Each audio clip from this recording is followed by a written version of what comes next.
Time के इस bulletin में स्वागत है आपका। मैं हूं रचना रावत। तो चलिए शुरू करते हैं खबरों का सिलसिला। अपनी शादी के रंगीन ख्वाब सजाए दुल्हन को नहीं पता था कि उसे खुद अपनी ही बारात को वापस लौटाना पड़ेगा। दरअसल मामला हमीरपुर जिले का है, जहां दूल्हे को बैरंग वापस लौटना पड़ा। दूल्हे के दोस्तों द्वारा शराब के नशे में मचाए गए उत्पात से नाराज दुल्हन ने अपनी ही बारात को वापस लौटा दिया। चंदपुरवा गांव निवासी मुन्ना सिंह की बेटी भावना की शादी महोबा के लोकेंद्र के साथ होनी थी। शादी की सभी रस्में ठीक चल रही थी कि तभी दूल्हे के दोस्तों ने शराब के नशे में हंगामा मचाना शुरू कर दिया और दुल्हन के परिजनों से अभद्रता भी कर डाली। इस नज़ारे को देख दुल्हन नाराज हो गई और बारात को वापस जाने को कह दिया। परिजनों के समझाने पर भी दुल्हन नहीं मानी और बारात को बैरंग वापस लौटा दिया। मौके पर पहुंची पुलिस ने भी दोनों पक्षों में सुलह कराने की कोशिश की, लेकिन दुल्हन की जिद के चलते बारात को बगैर दुल्हन लौटना पड़ा। बाराती दारू पी के हमारे हलवाइयों को और हमारे घर वालों को मारा पीटा, पंडाल अंडाल तोड़ दिया, कुर्सियां तोड़ दी, मिनरल वाटर के डब्बे तोड़ दिए। हम लोग समझौता चल रहा है हमारा सरपंच लोग के बीच में। अगर होता है, बात बनती है तो शादी करेंगे। भाजपा सरकार के विरोध में कांग्रेसियों ने अलीगढ़ के रामलीला ग्राउंड में धरना प्रदर्शन किया। कांग्रेसियों ने प्रधानमंत्री मोदी और योगी सरकार की कड़ी आलोचना करते हुए कहा कि केंद्र सरकार को बने हुए 3 साल और प्रदेश सरकार को 100 दिन पूरे हो गए हैं, लेकिन उत्तर प्रदेश के हालात पहले जैसे ही हैं। ना तो यहाँ जुर्म का आंकड़ा कम हुआ है और ना ही व्यापारियों की हालात में कोई सुधार आया है। राष्ट्रीय सचिव शौराज जीवन ने कहा कि इस सरकार में व्यापारी, किसान, हर दूसरा व्यक्ति परेशान है। उन्होंने भाजपा सरकार को गुंडों और माफियाओं की सरकार बताया। नरेंद्र मोदी जी ने जनता से जो वायदे किए थे, लुभाने वायदे, आज पूर्ण रूप से वह खंडित हो गए हैं। उन्होंने कहा था कि अगर पाकिस्तान एक सैनिक का सर काटेगा तो हम 10 सैनिकों का सर काटेंगे। उन्होंने कहा था कि 15-15 लाख रुपए हिंदुस्तान के गरीब लोगों के हर खाते में आएंगे। उन्होंने कहा था नौजवानों, आप जो बेरोजगार नौजवानों, मैं आपसे वायदा करता हूं कि 2-2 करोड़ नौजवानों को हर साल नौकरी से लगाऊंगा। आज जो है मोदी की सरकार एक निकम्मी सरकार है, नाकारा सरकार है। पेट्रोल पंपों पर धोखाधड़ी के मामले आए दिन सामने आते रहते हैं। ताजा मामला अलीगढ़ का है, जहां पेट्रोल पंप पर घटतौली के मामले ने सभी पेट्रोल पंपों को जांच के घेरे में लाकर खड़ा कर दिया है। आगरा रोड स्थित पेट्रोल पंप पर जब कुछ छात्र पेट्रोल डलवाने गए तो वहां उन्हें पानी मिला। इस बात का एहसास तब हुआ जब कुछ दूर जाने पर गाड़ियां बंद पड़ने लगी। पेट्रोल चेक करने पर पता चला कि पेट्रोल में पानी मिला हुआ है। वापस जाने पर देखा कि वहां अन्य लोग भी यही शिकायत लेकर हंगामा कर रहे हैं। गुस्साए लोगों ने जमकर नारेबाजी की। मौके पर पहुंची पुलिस ने पेट्रोल के नमूने लिए और साथ ही गाड़ियों में शुद्ध पेट्रोल भी भरवाया।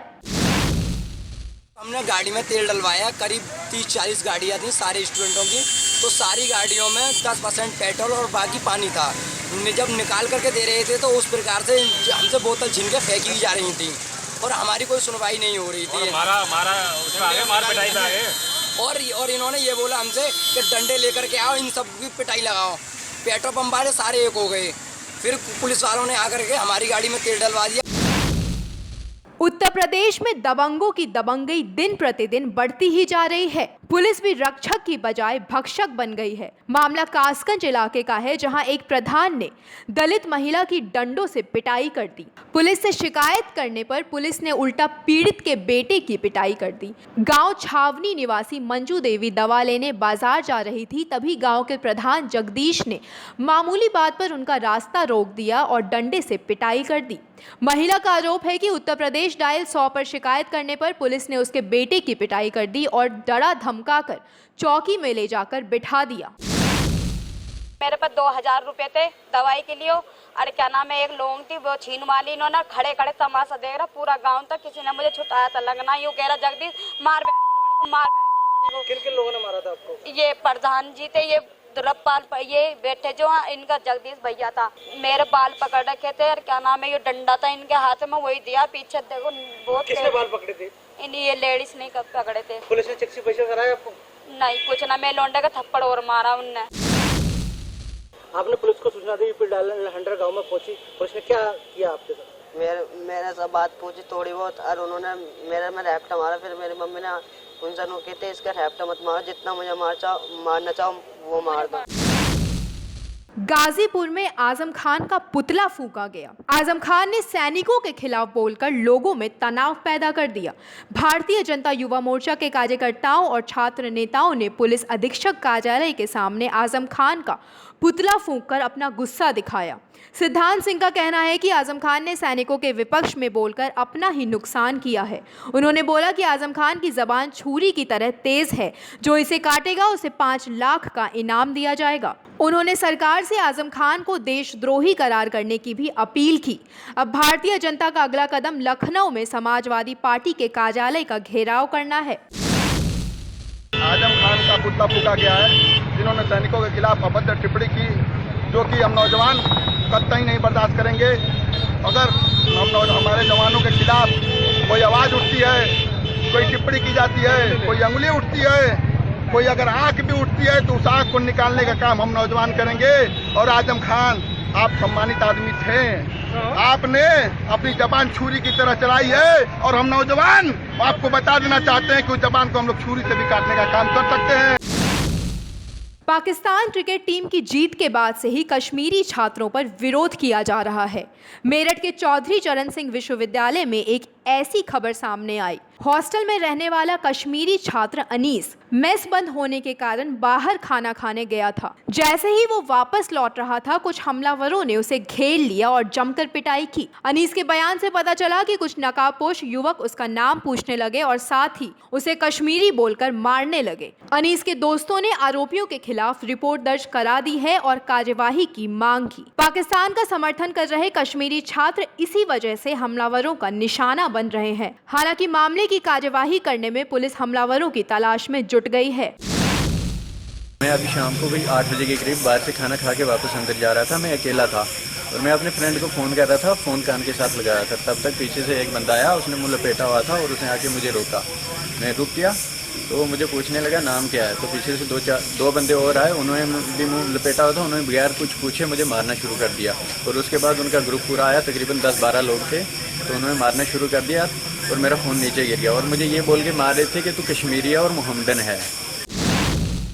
12 वर्षीय खेमचंद की डूबने से मौत हो गई। खेमचंद वृंदावन कोतवाली इलाके के सूरज घाट का रहने वाला था।